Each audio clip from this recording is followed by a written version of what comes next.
welcome back to the Pisces man. Now, this is the July 2026 prediction for Pisces ascendants and Pisces moon sign. I'm only covering the new planetary movements which is happening in July. For Pisces, July mainly activates the 1st, the 3rd, the 4th, the 5th, and the 6th house.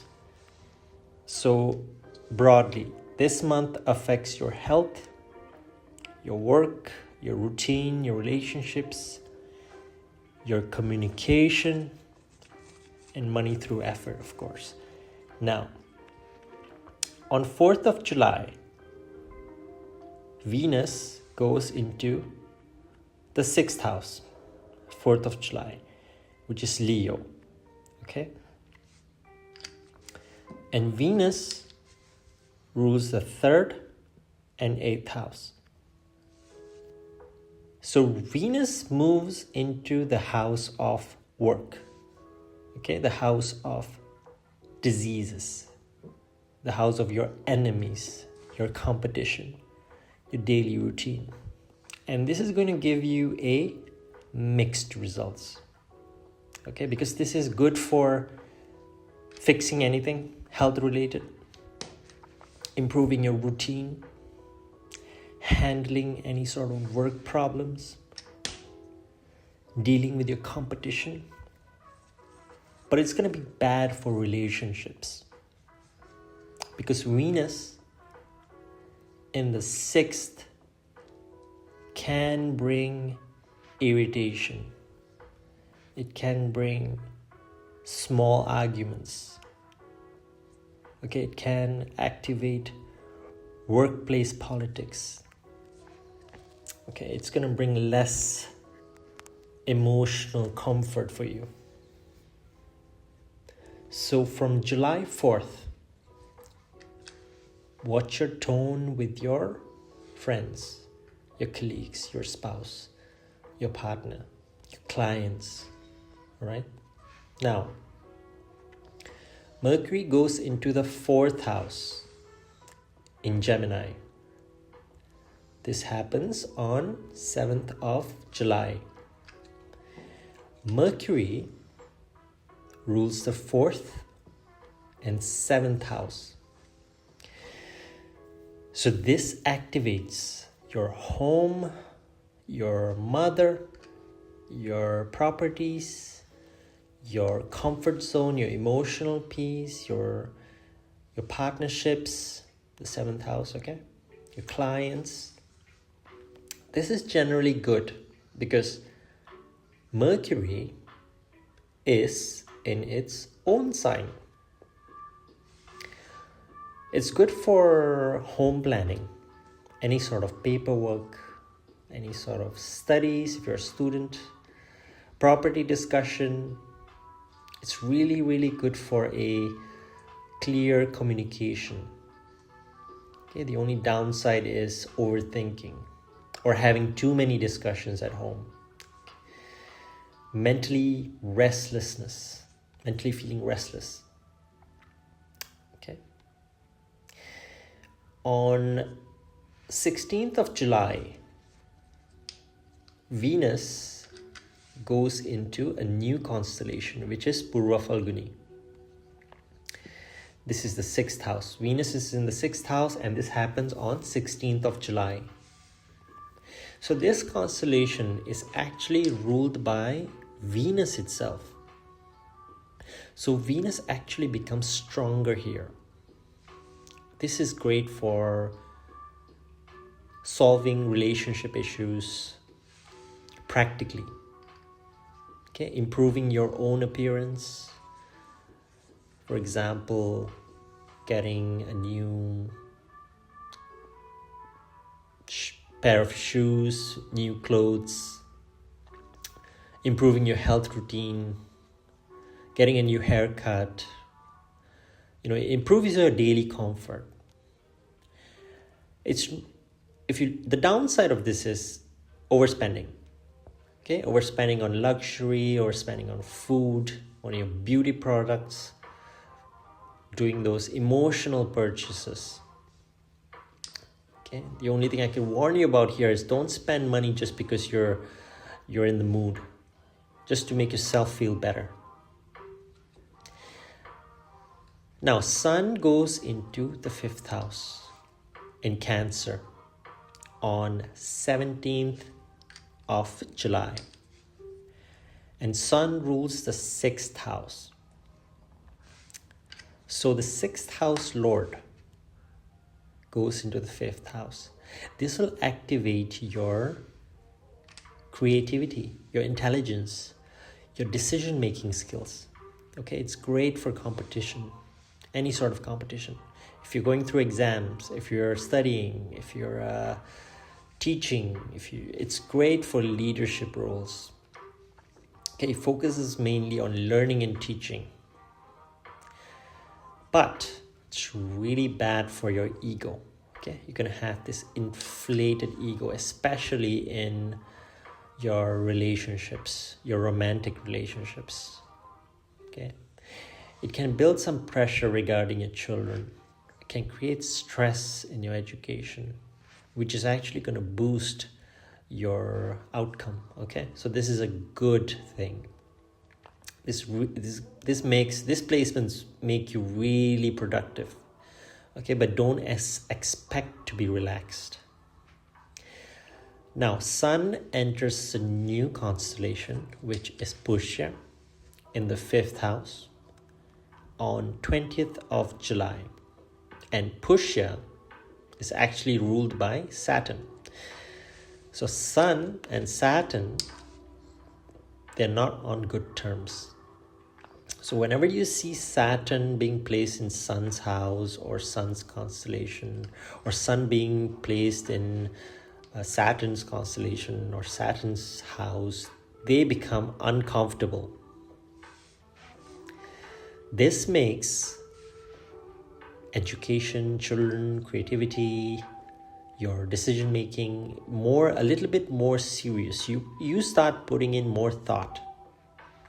You become more stressed in these areas.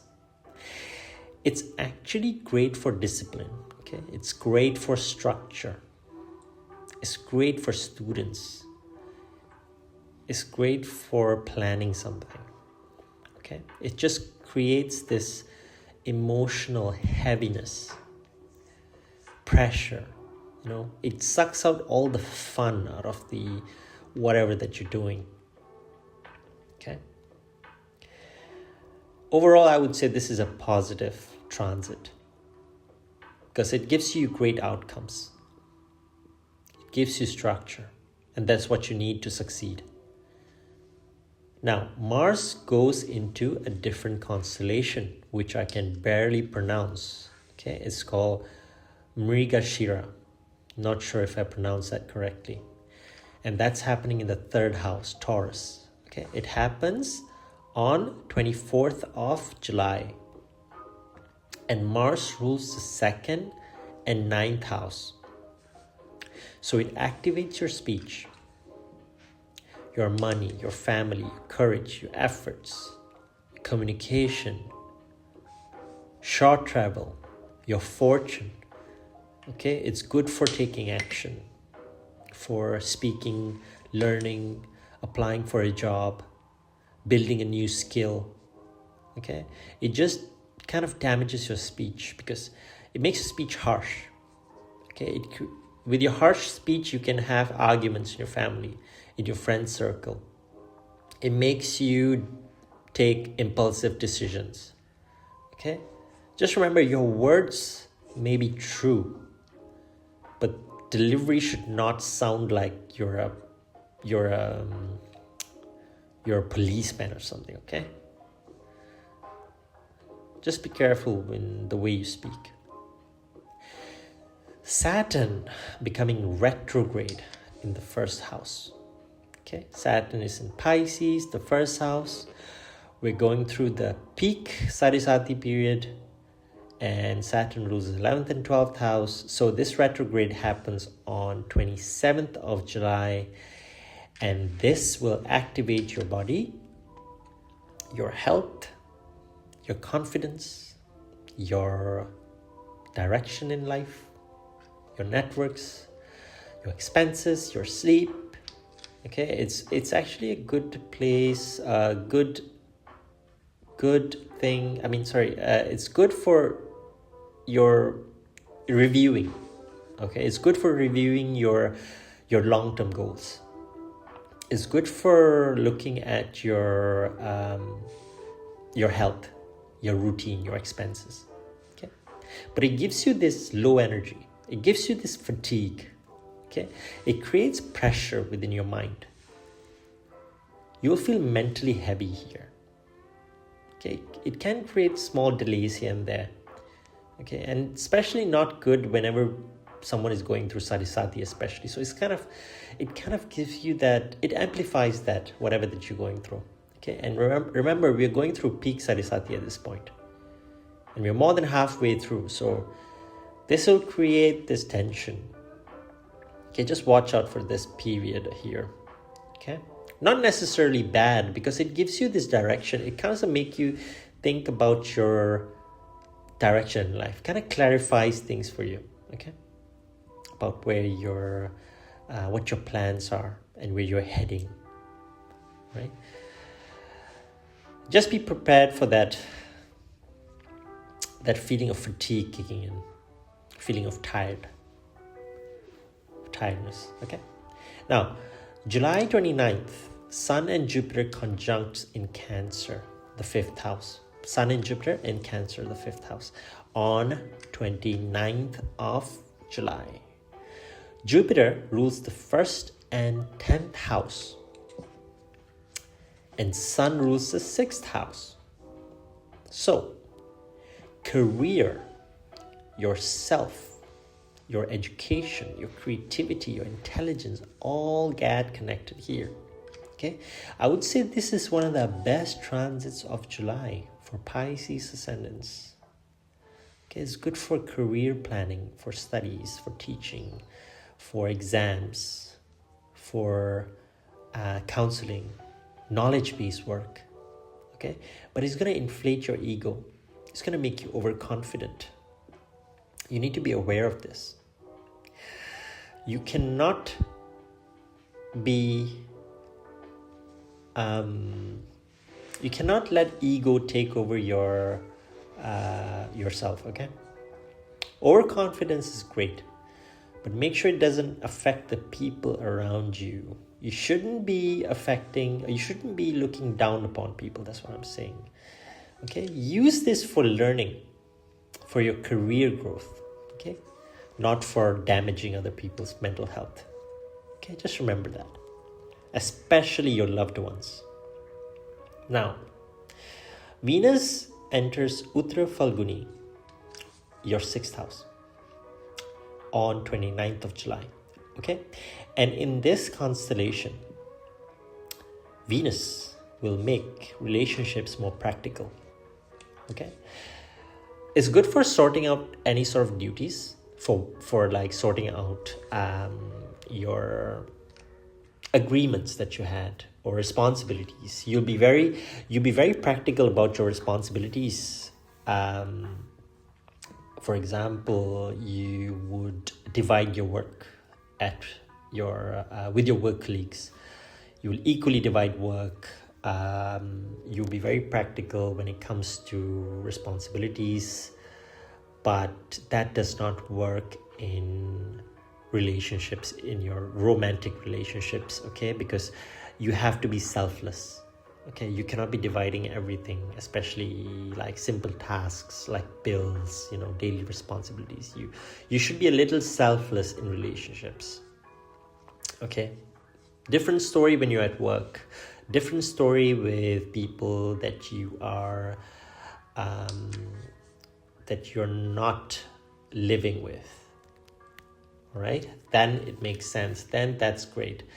But when you bring that back home, you want to divide your work, then that creates problems. Okay, Now, Venus and Mars are going to create this 90-degree angle here on 29th of July. Okay, Venus is in the 6th house, Mars is in the 3rd house, and this 90-degree angle here, okay, will create tension. And it's going to affect your relationship, okay? It's going to affect the way you speak. It's going to affect your work, your family, your daily routine, okay? It's actually good for taking action. If you've been thinking about doing something, it's going to give you that push. It's great for problem solving, okay? Getting things done. But it's not good for your speech. Again, your speech. All these planets are affecting the way you speak now. It's not good for relationship. It's going to create tension within your family, with your partners. It will create sharp speech for you, okay? I would say overall this month, if I had to advise you something, and this advice is for me as well, okay? Speak carefully, okay? Speak carefully, because the only difficult area this month is your speech. Also, yes, overspending. Be careful from overspending. And you have to be prepared for this mental fatigue that's going to kick in when Saturn goes retrograde. Okay? Communication with your family, be careful. Arguments, get away from them. You don't need those arguments. It's just going to delay. It's going to create more delays for you. It's going to create pressure for you. Okay? Work on your sleep. Try to avoid any workplace politics. If it's happening, let it happen. It won't happen forever. Let this politics happen. Okay? Take care of your relationships. Don't create enemies during this period. Don't create hate for yourself within other people using your speech, because that's going to happen. So you have to think before you speak. Okay, sugarcoat. Try to learn how to sugarcoat. I'm still learning how to sugarcoat things. I'm too direct. Okay, but that creates tension sometimes. Okay, but it's great for your education, okay, your career planning. It's great for solving problems this month. Okay, it's gonna improve your health as well. Okay, create that routine, improve your health. Great for exams, great for any sort of skill. If you want to learn a new skill, it's great for this skill building this month. Okay, your communication is going to be very, very clear. That's good. Okay, if you want to start a business, great month as well. It's great to get your ideas out there. Okay, I would say 29th of July is the best transit this month, because Sun and Jupiter conjuncts in the 5th house.